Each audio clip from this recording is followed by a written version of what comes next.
Hey metalheads, let's take a look at candy cane cord weave because a lot of people make mistakes in this weave. They'll get the orientation of the rings wrong and kind of make a little skip in there. So in this ring we have kind of like what I call duck bills, like a duck bill box, and then inside we have X's.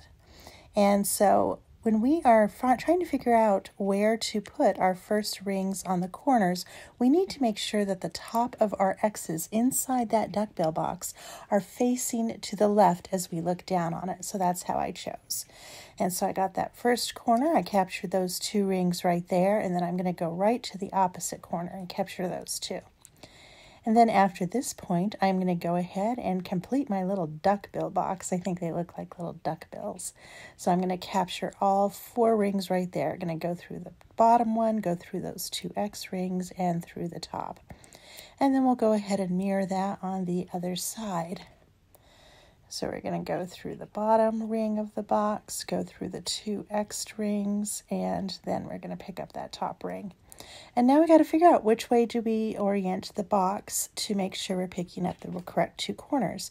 Well, let's look for our X's inside. We need to make sure our X's, the top ring, is oriented to the left. And that tells us we need to pick up this one and then the opposite. And your box orientation is going to flip. It's going to go from the side to side, to up and down. So just if you get confused as to where you are, just look inside those X's. Your two rings are going to go, those two rings where you're capturing the corners are always going to go in the orientation where those X's inside are leaning towards the left. That top ring is leaning towards the left. And the next step is real easy. You just, finish that box. You always know which orientation that's going to be. And then let's look in here. Let's see, are my X's leaning towards the left? Yes.